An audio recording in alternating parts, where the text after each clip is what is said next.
Welcome back, everyone, to the book summary series. Thank you for listening in. And today we are going to be discussing a very talked about and best selling book of our times, Atomic Habits by James Clear. So, if you've already bought this book but haven't had a chance to read yet, if you have not bought this book and want to read it, so listen in what I have to say about it. So basically, Atomic Habits is a book that gives you a comprehensive and practical guide on forming good habits and breaking bad ones.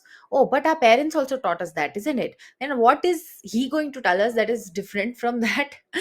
Well, he's going to tell you something very important and crucial that the parents and school and college somehow miss to say. So he argues that small incremental changes in our daily behaviors can lead to significant improvement in our lives over time. Before I go ahead, what does he mean this in this line or this message? Actually, when you learn multiplication, all of us do in primary school, in our basic schooling, when they teach you the concept of multiplication, it's repeated addition. So 1 plus 1 is 2, 2 plus 2 is 4, 2 times 2 is 4.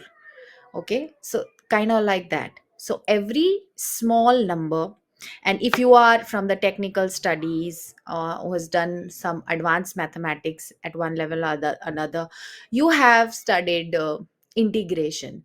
So integration is also one such concept that talks about the smallest point being compounded enough, and the smallest range that we can divide it into.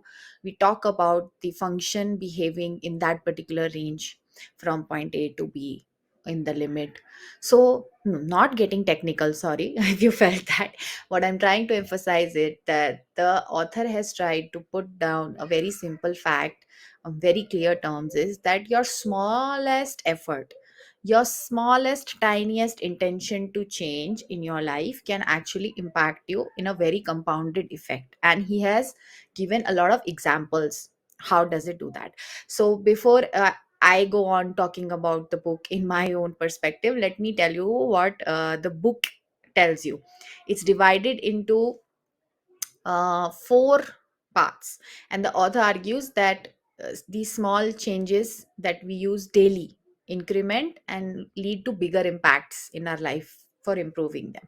So these four parts are the fundamentals, the four laws of behavior change, making it obvious and make it easy. He's divided the book into four parts. Part one, the fundamentals, gives you the foundation for understanding the importance of habits in our life. Something that, besides knowing good habits and bad habits, was not actually taught to you while you grew up. Then he argues that habits are building blocks of our identities, and that small changes in our daily behaviors can lead to significant improvements over time. So, some of you may have had people in the family, like grandparents, great grandparents, who would have given these valuable thoughts in their own way, but normally we don't pay heed to such advices, and he actually gives you the advice and then tells you why, and then gives you example how of the effect, and then you realize, oh, you have a bulb on moment. So part 2 is the four laws of behavior change, in which he outlines the four steps that are necessary and to create and maintain a new habit. So it's easier said than done. Most people say, a lot of books are there, so what do you do? So he gives these laws that you make it obvious, you make it attractive, you make it easy for yourself, and you make it satisfying. You give yourself a reward in some way or the other, and that's how you're able to do that, maintain a new habit. Then part 3 talks about making it obvious, in which he explains how you design your environment to make good habits easier and bad habits difficult. This section also covers the importance of tracking your progress and how to use cues to create new habits. So then he moves on with some more examples and comes to part 4, where he says make it easy. He provides you with tips and strategies for making new habits as easy as possible. So he covers topics like habit stacking, temptation building, importance of starting small. So basically he's given you not just the why, but he's given you the how, and he's also given you examples that have worked.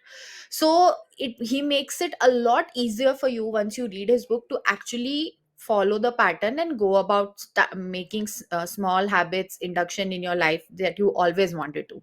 So the overall key takeaway from this book would be that small and consistent changes in your behavior can lead to significant improvement in your lives. And by focusing on making good habits obvious, attractive, easy, and gratifying or satisfying, we can actually make a lasting change to achieve our goals.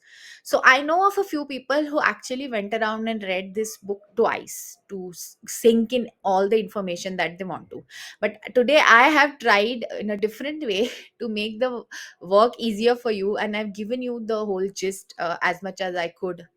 And I would like you all again to go and read this book, because this is one of those books that you should actually read, and it's not a very heavy book for vocabulary or in terms of font. It's not very thick. You can easily go and read this book during your travel and over a period of time, and it would make sense. However, if you do read this book in a continuity, it would affect more, and you would understand more in your perspective how to incorporate all the changes that he talks about. But nonetheless, it's worth a read in every possible way. So happy reading until next time. Thank you so much for supporting me, and goodbye.